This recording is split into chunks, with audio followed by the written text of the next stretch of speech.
Bathroom movie review of The Electric State. Action.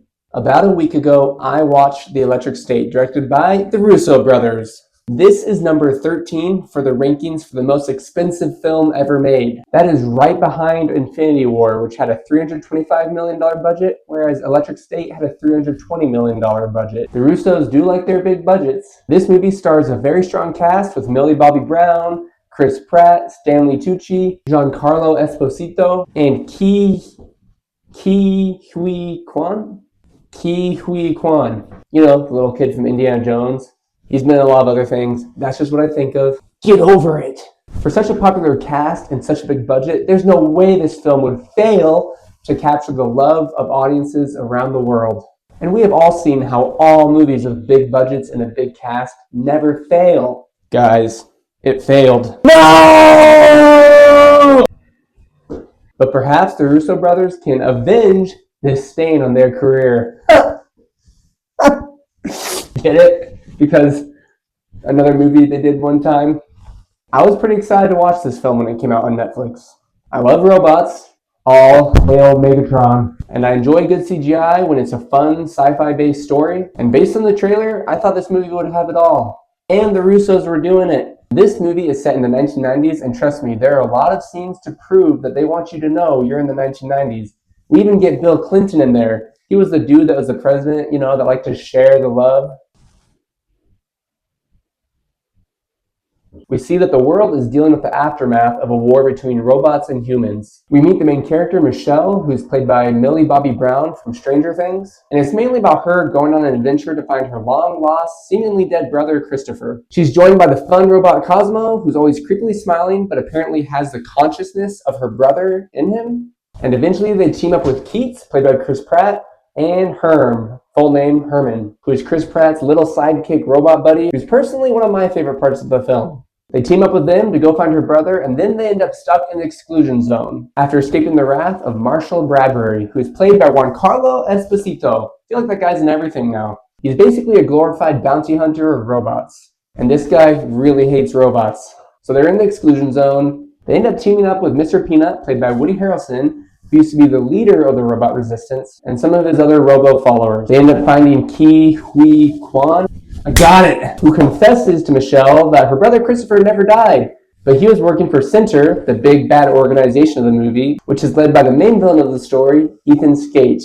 Well, the good old doctor in Ethan Skate took Christopher, told everyone he was dead, and used his very smart advanced brain, I guess, to hook him up to a machine thingamabob that somehow helps the human race control neurocaster bots. Basically, you put on what looks like a virtual reality machine on your head, and then you see through the eyes of a robot, and you can do whatever. So that's how they won the robot war. Apparently it's helping people, even though they're losing the human connection, and actually not doing things in the real world. You know, basically how smartphones are for us now. Smartphones suck, but I'm filming with my smartphone. I'm sorry, baby. Hey. Alright, I'm done talking about the plot. If you want to know more, go watch the movie yourself. Heck, a lot of money went into making this thing. We should go support it, right? Except it's on Netflix, so there's not a box office. Stupid! Here's some points that I liked about the film. I really liked the retro 1990s feel they were going for. Can you say retro for 1990s? I was born in the 1990s. I don't know. I can't get Chris Pratt's long hair and mustache out of my head. And like I said, his robo-bro, Herm, was one of my favorite parts of the movie. They had a funny dynamic, they added some humor, I had some laughs. But yeah, Herm is very funny and likable for a robot. Sorry, some of my racism came out there. I promise, I respect all robots equally. One of my other favorite characters was the Marshal. Giancarlo Esposito did what he usually does, played a similar role, but he rocks at it. You know, the serious guy who's intimidating, has a gun, looks like he could stare a hole right through your skin. Except more intimidating than me. And I know I'm intimidating. Then we got all the other robots, which I also really liked. The CGI looks good. They were fun. We get one that likes to cut hair. It's kind of humorous. Gives Chris Pratt a haircut. We get a warrior robot that was a batting cage pitcher. So he shoots baseballs, hits bad guys with a bat. One that worked for the UPS, which I guess doesn't really sound fun, but she was fun. The robots had no complaints. They added to the fun adventure story that I was wanting to see. At one point, we get a random robot dog reading an issue of the Avengers. Oh, that's just so Russo. Get it? So Russo? That should be a thing now. That's so Russo! Dumb joke! Dumb joke! Why do you do this? Stanley Tucci? It is Tucci, right? He does a decent job as the rich, powerful villain, bad corporate man. It's a little cliche at times. At one point in the movie, he says something like, "To push the human race forward, sacrifices must be made." Basically to justify him killing off Ke Huy Quan and kidnapping a child, Christopher, and using his brain to power his company. But human sacrifices must be made to better the morals of humanity. We get some emotional moments that I actually thought hit pretty good, but they're all with the robots. The human ones I could care less about. There's a point where the Neurocaster army is sent by Center and to destroy the mall. Basically the last bits of the robot resistance were hiding out with Mr. Peanut. And we see the aftermath, and a lot of the robots we just met are dead, decommissioned, powered down. How do you talk about a robot dying? Robots don't have hearts. Sorry, once again, I swear, it's because of my history. My parents are very anti-toasters and microwaves, and I guess it just is in my blood. But I'm working on it. And there's another moment where we think Herm dies, and I was super sad. Like I said, I love Herm. You see Chris Pratt there, he's choking up, you feel the pain. Until Chris Pratt says some weird stuff, but we'll get to that later. Alright guys, put your toilet seat down. Time to talk about what I didn't like. So Millie Bobby Brown, not trying to diss on her. I love her in Stranger Things, but her acting felt very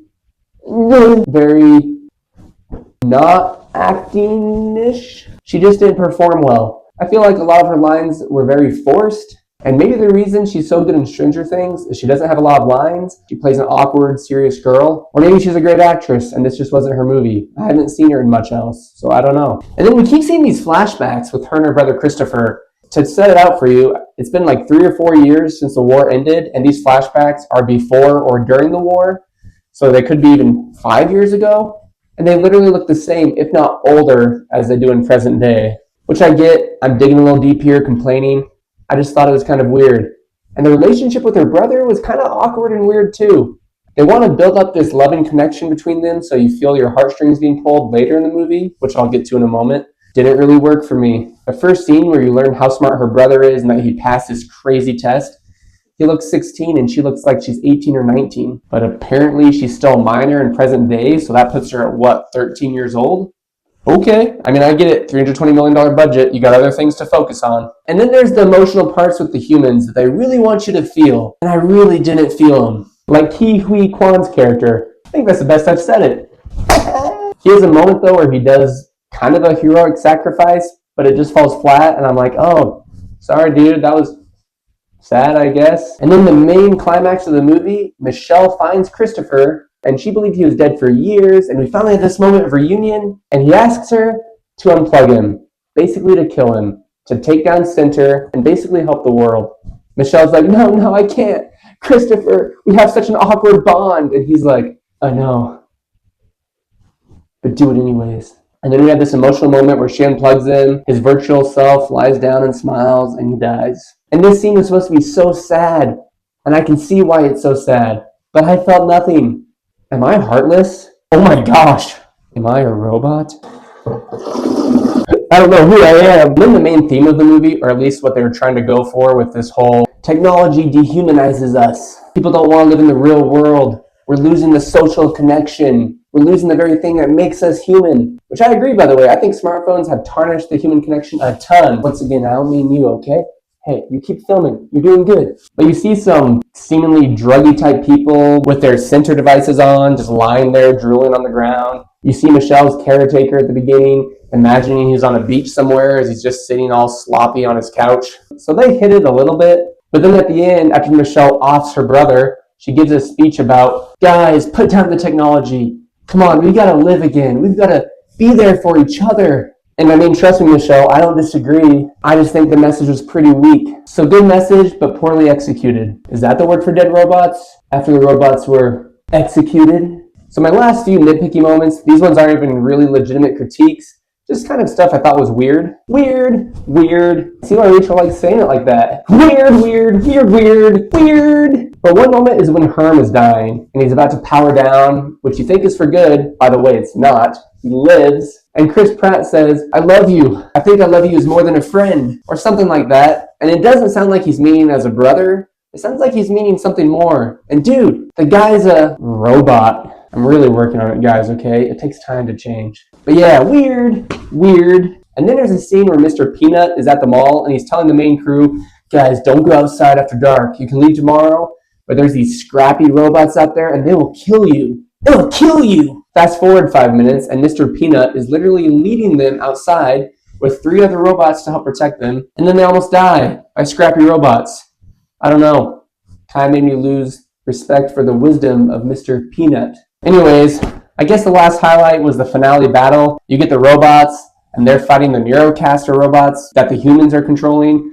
And it was a cool scene. It was a fun battle. We also get big bad Marshall turning good because he realizes how evil Cinder is and how bad Ethan Skate is. So guys, this movie wasn't the worst, but for being a movie with a budget of $320 million and the Russos involved, I don't know. I think this movie gets a 5 out of 10.